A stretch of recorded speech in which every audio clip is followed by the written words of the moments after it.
What's up, Permian Basin? Welcome back to another episode of Workforce Table Talk, where we keep the Permian Basin in the know. My name is Valerie. My name is Diana. And today we have Miss Denise Johnson here. She's the Workforce Programs Manager for Workforce Solutions Permian Basin, and she's here to talk to us about the WIOA program. Yes, and just as a reminder, Workforce Innovation Opportunity Act is a program we offer here with Workforce Solutions, and it is something that she specializes in. So we have one of our own. Can you tell us a little bit more on the criterias and categories for them to be eligible for this program? Okay. Absolutely, and so thank you for having us, or having me. Basically, the Workforce Innovation Opportunity Act is just a training program. We get federal and state funding to be able to do that. Mm-hmm. Within our program, there are 3 different categories, individual programs in themselves. We have an adult program, we have a dislocated worker program, and then we also have a youth program. Right. When we look at our adults, we're looking at anybody that's 18 or over. Mm-hmm. And then our dislocated worker program is anybody that is just that doesn't have a job.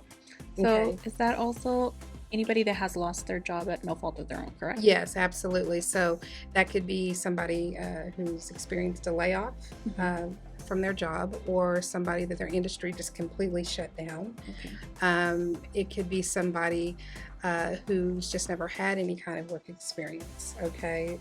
Think about a wife or a homemaker that has never had to work, and then now they're in a position where they have to, so they would qualify as a dislocated worker. Okay. Then we have a youth program, and within that program we kind of divide that out between 2 separate, and we identify them differently. So you can have a youth that is in school, or you can have a youth that's considered out of school. We look at anybody between the ages of 16 and 24 that can qualify as a youth. But say in school, they could be in school, but they just need a little more attention. They may have some things that kind of limit their opportunities. And so we also have our out-of-school youth program that would encompass somebody who was either finished with high school and not in college, or somebody who dropped out from school. Okay. We also have some barriers that we look at that are specific to just our youth. Our youth sometimes just have hard knocks, and so we want to make sure that we identify those individuals. That could be somebody who is a foster youth. That's really like a high target area for us. Right. Or we could have somebody who's a parenting teen. We have those who just may have some deficiencies and skills in their educational background, and so we try to identify those, and they could also be supported through the program if they're homeless. So they're just different things that we look at for our youth, or just kind of that group that we try to have an extra hand on because of their just in a position to where they can't really help themselves sometimes, and so we just provide that support for them. And so that's some of the criteria we look at as well for them.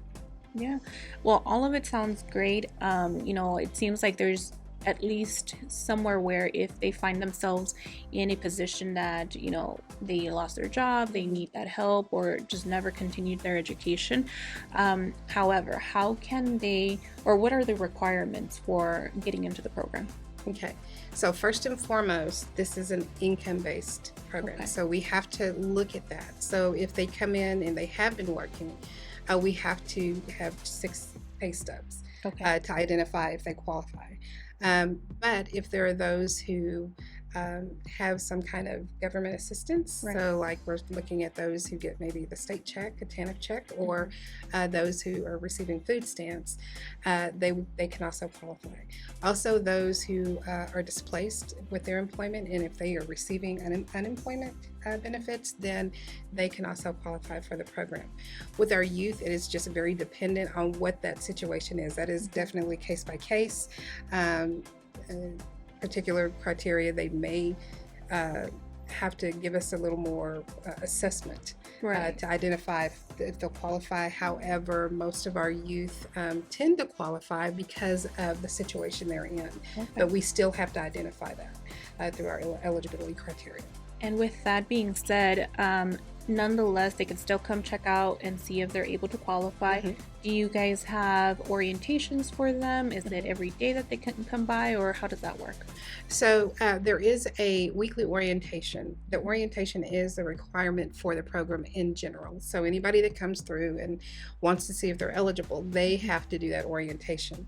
Okay. Our orientation is held every Thursday of the month. So any Thursday you come in at 10 o'clock, you can attend that orientation, just, before getting into the process of assessment. But that is something that is required, and then we also require that everybody that applies has what we call an open Wagner Pizer. It is just a registration within our job search website that we have, the Work in Texas, and they all have to register in that. Okay. So when you come in, whether it's Monday, Tuesday, well, it doesn't matter the day, but if you come in, those are two things that have to happen even before we decide eligibility. So we'll ask you to come in, sit, probably watch the orientation. If it's not an orientation day, go ahead and register in Work in Texas, and then we'll get the pre-assessment paperwork handled up all in the same day.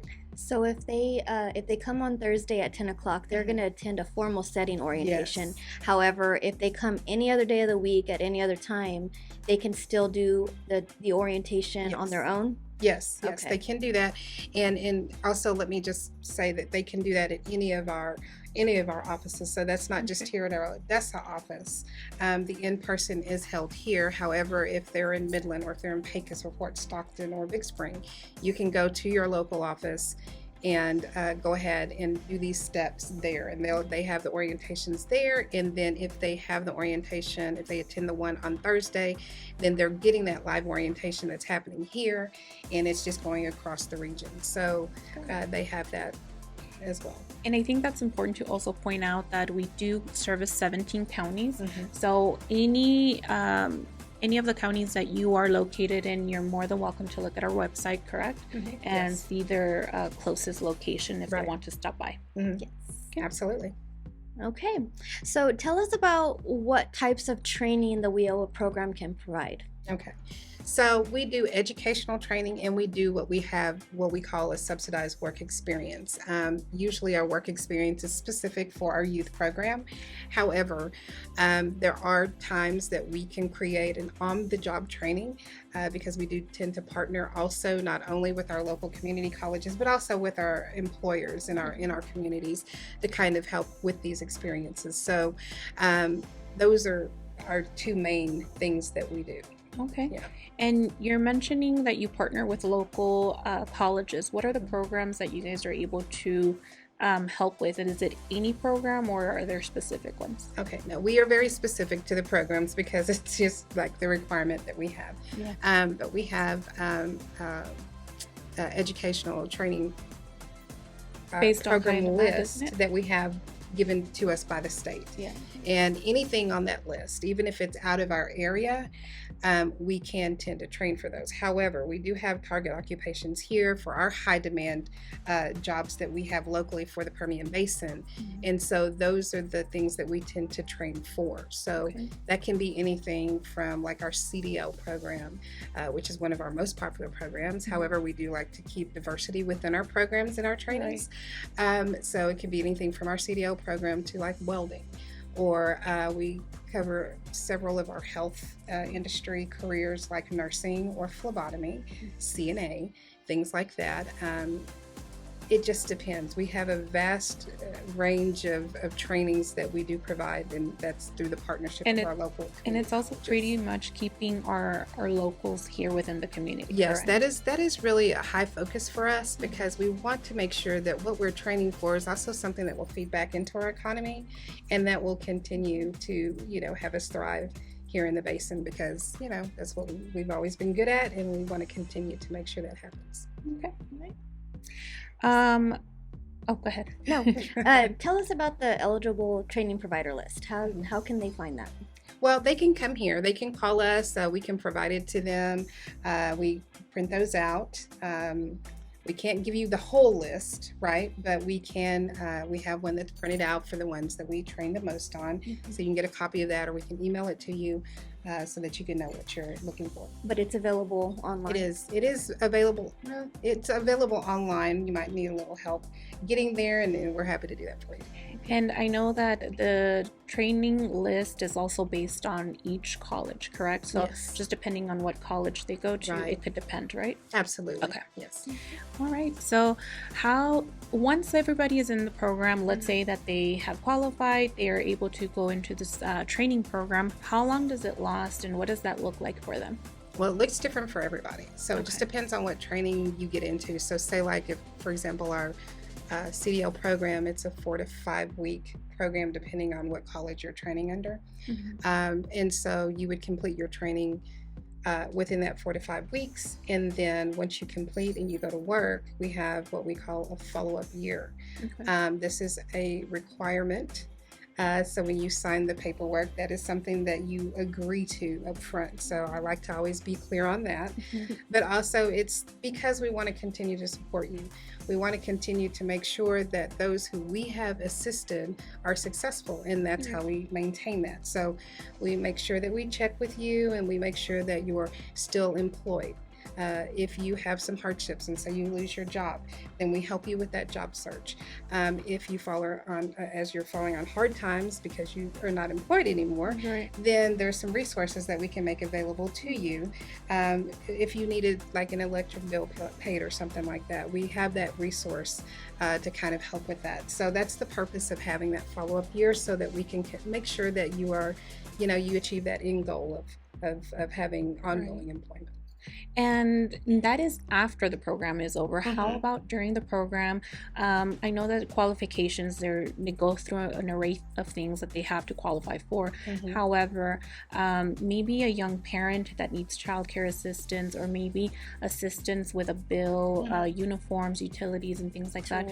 Yeah, I mean, absolutely. Is that something that you guys can help with as well? Yeah, we do. We try to make sure that once they're in the program, a lot of these programs, these trainings require it's almost like a job in itself. So they're going to school Monday through Friday, 8 to 5, or they're having to do clinicals, off hours, and things like that. So yes, we do have enrollments with our child care services. Now that's still contingent on their particular eligibility.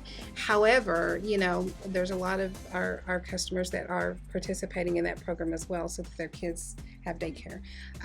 Or say, again, if they're struggling a little bit to make their bills, we make sure that we keep up with the budget monthly to see how they're going, and we check in with them on that.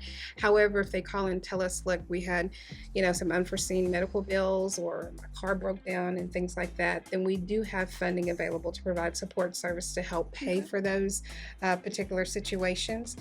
Everything is capped a little bit about how much we can pay per year, but it is available, and we do everything we can to support our customers when they're in those times of need. So, right. Any help is better than no help. So, absolutely. Yeah. So I'm sure, they're grateful for whatever we can help out with. So it sounds like there's a lot of things we can do to help them.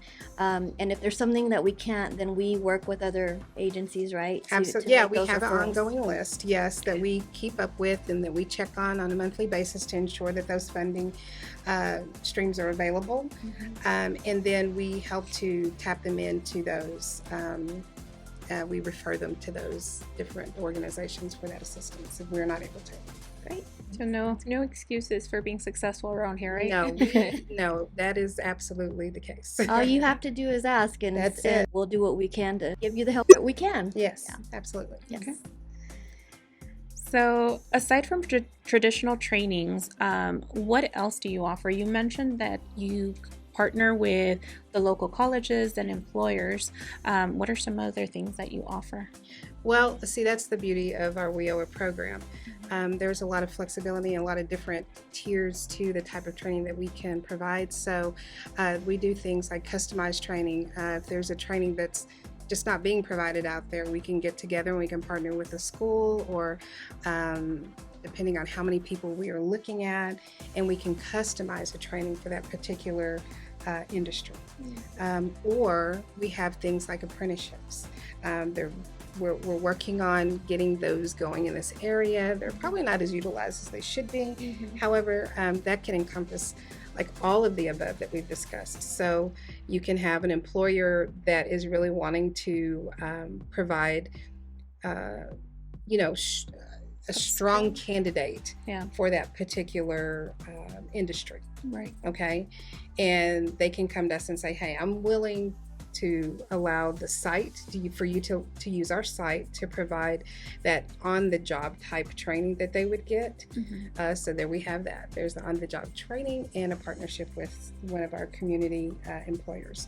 And then because there's also an educational aspect to the apprenticeship, then we can partner again further excuse me, with our community colleges to help develop that training that's needed for the apprenticeship. And then there we go. We've partnered also with our community colleges for that. So our apprenticeships are things that we're very excited about to add to just the type of training that we can provide. And it's just a benefit to everybody, not just the customer, but also our local colleges, and then all to be able to, expand on the training that they're already assisting us with, but also a different avenue for, our job seekers. Right. So That's it's a good awesome. thing. So if people are interested, what do they need to do to get, where do they need to contact, or is there even funding available right now? So this is like the perfect time to want to try and explore and see if you can qualify for this program, because we just renewed our training funds as of July 1st. Great. So we just got all of our new funding. We do have a lot out there available. So please just reach out to us. You can call any of the local offices and ask questions about it, and they can direct you to who you need to speak with or how you can get that process started. Okay. Yeah, so it would be a good time to get that ball rolling, get enrolled in school, start looking at what you're interested in, and ultimately, start a career that could support the economy. Yes. Yeah, that's what we're here for. That's So, great. so call us for more information. Come by. We're located at 2626 JBS Parkway in Odessa. If you are in another office, then we can also provide you those addresses if you call us. Our number is 432-367-3332. Also, we want to remind all of you to follow us on Facebook and social media. We're doing updates throughout the week, doing weekly workforce updates as on live stream. Also, just anything that we have going on in the community that we might be sharing on our page. For more information, just go and hit that like button and follow us. Also, we just want to thank Ms. Denise for coming in to talk to us about the program, all the great information you shared. Thank you so much for coming. Well, thank you for having me. Yes. And I think that wraps up our podcast for today. So if you didn't know before, now you know.